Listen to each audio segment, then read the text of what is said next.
नगर निगम के चुनाव पास आने वाले थे।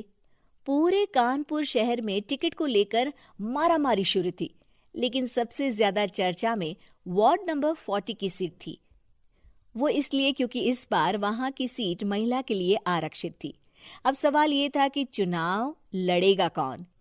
इससे पहले ठाकुर साहब वहां से पार्षद थे और इस बार उन्होंने अपनी पत्नी सीमा ठाकुर को टिकट दिलवाई और ठाकुर साहब की शान के कारण सीमा जी ने 20,000 वोटों से चुनाव जीत लिया। अरे बधाई हो सीमा भाभी, अब तो आप वार्ड की पार्षद बन गई हैं। अब तो हमारे काम आप ही करवाएंगी। अरे ये तो सिर्फ नाम की पार्षद बनी है, वो तो महिला सीट आ गई, वरना पार्षद तो मुझे ही बनना था। अब भले ही चेहरा इसका होगा, लेकिन पावर तो मेरी ही होगी। अरे वाह भाई साहब, क्या दिमाग लगाया है आपने भी। आइए आप लोग, खाना लगा दिया है सबके लिए। सीमा जी पार्षद बन चुकी थीं, फिर भी उनकी एक ना चलती।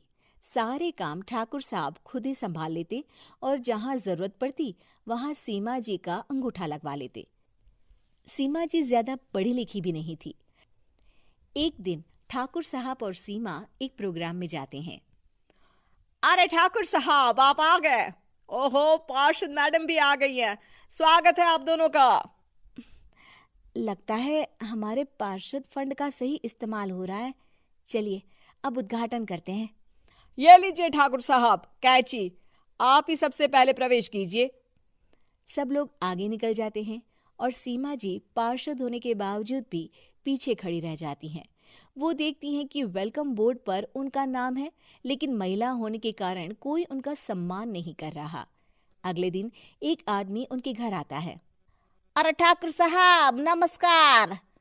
कल ना हम नोटिस किए कि हमारा घर तो अवैध है और नगर निगम वाले उसे तोड़ने आ रहे हैं। अरे कुछ कीजिए ना ठाकुर साहब। देखो भाई, मैं तो ज्यादा कुछ कर नहीं सकता, पर अगर तुम सबकी जेब गर्म कर दो तो कुछ हो सकता है। कुल मिलाकर 4 लाख लगेंगे। अरे 4 लाख ठाकुर साहब? अरे भाई, मैं अपने लिए नहीं मांग रहा हूँ। दरोगा है, इंजीनियर बाबू है, बड़े साहब है, सबको देना पड़ता है ना थोड़ा थोड़ा। बोलो है मंजूर? तभी वहां अचानक सीमा जी आ जाती हैं। अरे ये आप क्या कर रहे हैं? पहले इन्हीं लोगों से तो आपने वोट मांगे, अब इनसे ही पैसे ले रहे हो। अरे चुप रहो तुम, तुम्हारा काम है सिर्फ अंगूठा लगाना, तुम वही किया करो। मुझे दूसरे काम तुम मत सिखाओ, समझी? और तुम ना जाओ, अब पैसे लेकर आओ, वरना जेसीबी किसी भी वक्त आती होगी।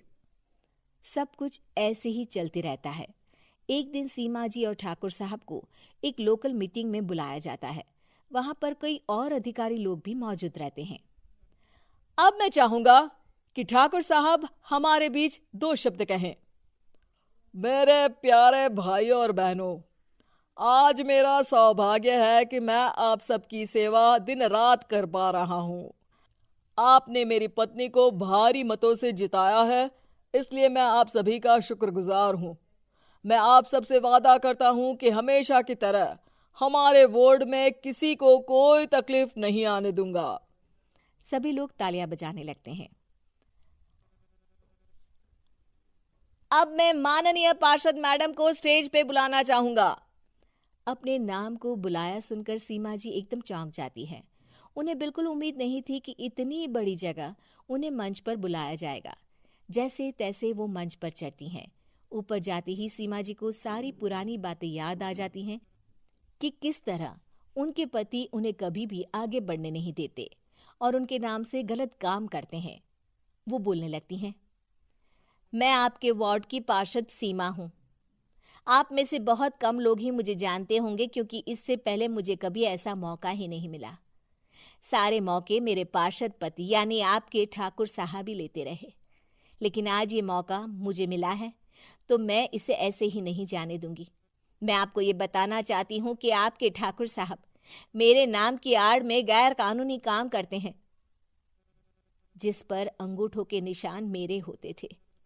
इसीलिए मैं अपनी गलती मानती हूँ और आज अपने पद से इस्तीफा देती हूँ, ताकि आगे से कोई गलत काम ना हो पाए। अब फैसला आप सबके हाथ में है कि आप हमें क्या सजा देना चाहते हैं।